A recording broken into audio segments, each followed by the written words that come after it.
우리가 앞선 본문에서는 여호아스 또 여호야김에 대한 예언이 나왔습니다. 그리고 오늘 본문 중에서 살펴보면 20절에서 23절 말씀은 왕에 대한 예언이 아닌 일종의 삽입된 내용으로 예루살렘의 멸망에 대한 것을 소개하고 있습니다. 이것을 그 가운데 중간에 왕들의 예언 가운데 삽입한 것은 유다 왕들의 비참한 운명은 곧 그들이 거주하던 왕성인 예루살렘의 운명이기도 했기 때문입니다.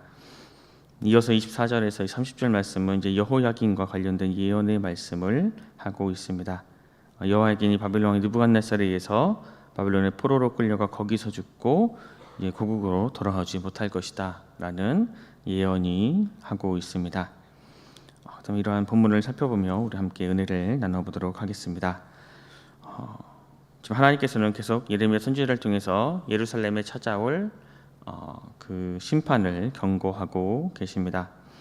그들이 이끌었던 왕들, 거짓 선지자들과 그들이 의지했던 이방 나라들은 모두 하나님의 심판 앞에서 포로가 될 것이다 라고 말씀하십니다. 어찌하여 하나님의 백성들이 이러한 지경에 이르게 되었는지 21절 말씀에 그러한 이유가 나오고 있습니다.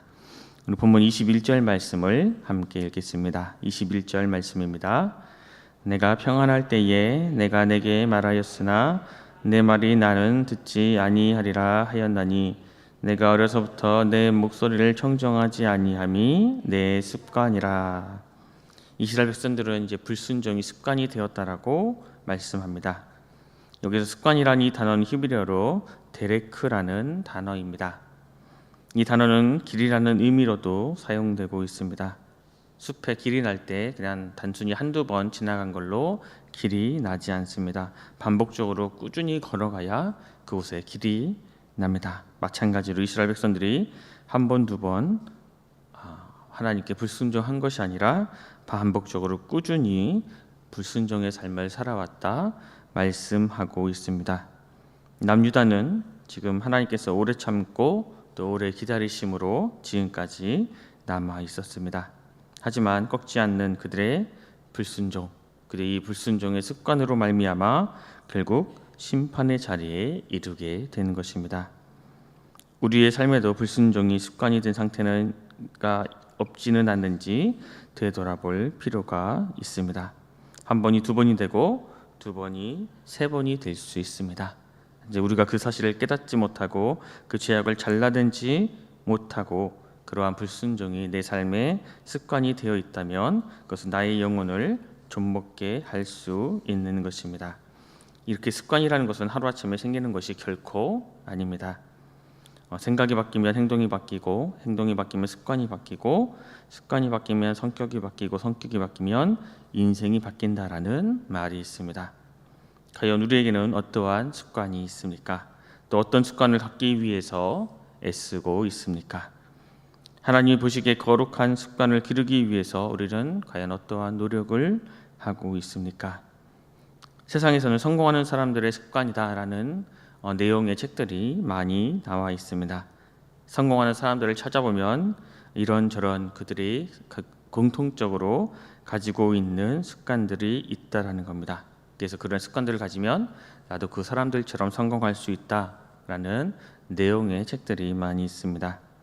그렇다면 혹 우리가 말씀 가운데 믿음의 인물들이 가지고 있는 습관을 찾아보고 그 습관을 담기 위해 혹 우리는 어떠한 노력을 하는지 어떠한 또 애를 써 본 적이 있는지 우리는 한번 또 고민하고 생각해 보아야 합니다.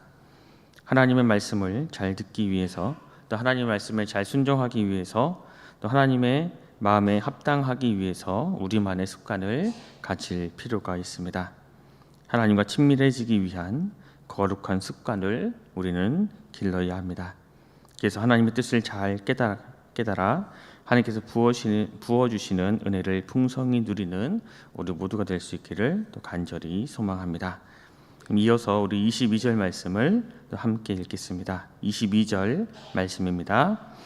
내 목자들은 다 바람에 삼켜질 것이요 너를 사랑하는 자들은 사로잡혀 가리니 그때 내가 반드시 내 모든 악 때문에 수치와 욕을 당하리라. 22절의 목자들과 또 사랑하는 자들은 이스라엘 백성들을 잘 이끌어야 할 지도자들과 또 그 이스라엘이 의지했던 동맹국들을 의미하고 있습니다.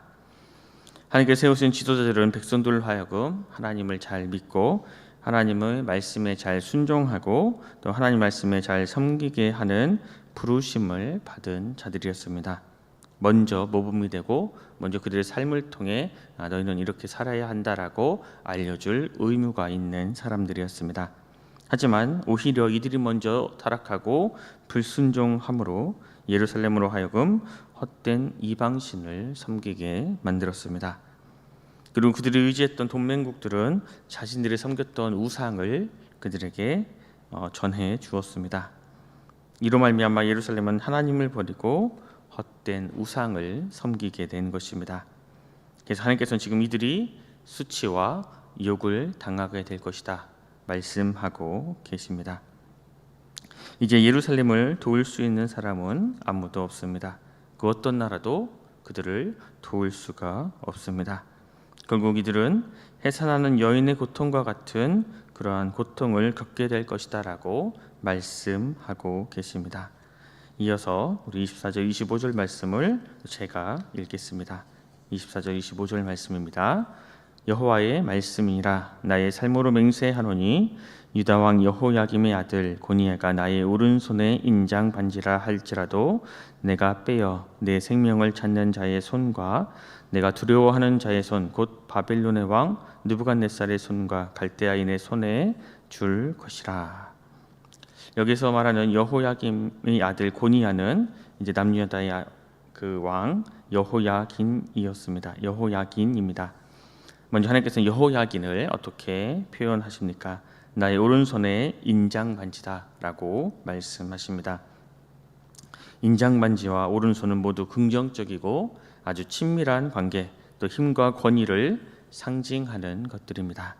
하나님께서 세우신 여호야긴 왕이 하나님 앞에 바로 이러한 존재였다라는 것입니다. 그러나 그 통치 기간은 겨우 100일 정도밖에 되지 않았습니다. 왜냐하면 하나님께서 그를 느부갓네살 왕에게 붙이셨기 때문입니다. 이 여호야긴은 천하고 깨진 그릇, 주인이 좋아하지 않는 그릇을 창고에 두거나 버리는 것처럼 그렇게 그러한 대우를 받게 될 것이다 라고 말씀하십니다. 그리고 의미심장한 말씀을 또 이제 마지막에 전하고 계십니다. 우리 29절 30절 말씀을 함께 읽겠습니다. 29절 30절 말씀입니다. 땅이여 땅이여 땅이여 여호와의 말을 들을지니라. 여호와께서 이와 같이 말씀하시니라. 너희는 이 사람이 자식이 없겠고 그의 평생 동안 형통하지 못할 자라 기록하라. 이는 그의 자손 중 형통하여 다윗의 왕이 앉아 유다를 다스릴 사람이 다시는 없을 것임이라 하시니라. 땅을 3번이나 부르고 계십니다. 아무개야 아무개야 아무개야. 누군가 이름을 3번씩이나 부르는 경우는 잘 없습니다. 그럼에도 오늘 3번이나 땅을 부르는 것은 어릴 적부터 수없이 하나님의 말씀에 귀를 막고 있던 이스라엘 백성들에게 강하게 말씀하시는 하나님의 그런 모습을 보여주고 있습니다. 그리고 그 말씀은 곧 그 여호야긴은 형통하지 못하고 다윗의 왕위에 앉아 다스릴 자녀가 없을 것이다 라는 예언의 말씀이었습니다. 실제로 아들이 있었지만 그 뒤를 이어 왕이 듣지 못하고 그의 삼촌이었던 시드기야가 남유다의 마지막 왕이 되고 남유다는 몰락하고 맙니다. 사울로 시작했던 이스라엘 왕의 역사가 허무하게 끝나게 됩니다. 분단 후에 북이스라엘보다는 조금 나았지만 그무도 남유다의 왕들의 역사도 모두가 선한 왕은 아니었습니다. 오늘 나온 또 어제 오늘 살펴본 왕들만 보아도 하나님 앞에 우상 숭배 그러한 악을 행하고 자신의 탐욕과 외적인 화려함을 추구하느라 백성들의 고혈을 짜내고 약자들에게는 아주 무관심했던 그러한 죄인의 모습을 여과 없이 우리들에게 보여주고 있습니다. 결국 이스라엘 백성들의 실패는 왕의 실패였습니다. 그들이 원했던 왕은 하나님과 백성들 앞에 온전히 서지 못했습니다. 왕은 자신을 왕으로 세우신 하나님 앞에 겸손한 종으로 서서 허리를 동이고 등불을 켜고 백성들에게 신앙의 본이 되고 순종에 당연히 앞장서야 했지만 오히려 죄의 길과 우상 숭배의 앞장비가 되어 버렸습니다. 이런 유다의 몰락을 보면서 우리는 우리 자신과 우리의 공동체를 되돌아 보아야 합니다. 나는 하나님의 자녀로서 하나님 나라의 거룩한 백성으로서 허리끈을 동이고 등불을 켜고 주인의 명령에 순종하여 충성하고는 있는지, 내가 속한 공동체가 나로 인해 하나님께 가까이 가고 있는지, 아니면 나로 인해 탐욕과 죄악의 길로 혹 가까이 가고 있는지 우리는 우리 자신과 공동체를 되돌아 보아야 합니다. 특별히 나로 인해 내 가정이 깨어 말씀에 순종하는 믿음의 가정으로 과연 세워져 가고 있는지 돌아보아야 합니다. 수신제가 지국평천하라는 말이 있습니다.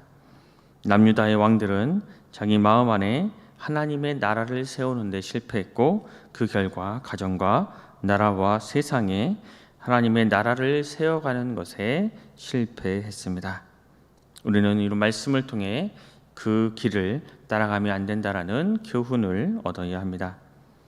우리는 나의 뜻대로 나의 마음대로 살아가는 것이 아니라 우리의 진정한 주인 되시고 우리의 진정한 왕이 되신 예수 그리스도께서 주신 말씀의 길을 따라가야 합니다. 그렇게 말씀을 따라 우리 자신이 먼저 하나님 앞에 깨어 근신하며 허리에 띠를 띠고 등불을 밝혀 책임이 있는 그러한 그리스도인으로 살아갈 때에 하나님께서는 그런 우리를 사용하셔서 우리의 가정과 우리의 교회와 이 나라와 세상을 새롭게 세워 가실 것입니다. 이 말씀을 항상 기억하며 하나님 말씀 가운데 거하고 또 하나님 말씀을 기준으로 삼아 이 세상의 빛과 소금으로 살아가는 우리 승천운송교회 모든 성도님들 되시길 간절히 소망합니다. 기도하겠습니다. 하나님, 오늘도 우리에게 새로운 한 날을 주셔서 주님의 말씀을 듣고 묵상하며 또 하루를 시작할 수 있도록 은혜를 베풀어 주시니 감사합니다. 주님, 왕의 자리에 앉아 있었지만 실은 그 자리에 자신을 세우신 하나님에 대한 경외함도 맡겨주신 사명에 대한 책임도 난 몰라라 한 채 하나님과 백성들과 함께 나아가기보다는 나 자신만 세워가기를 원했던 유다 왕들의 몰락을 보았습니다.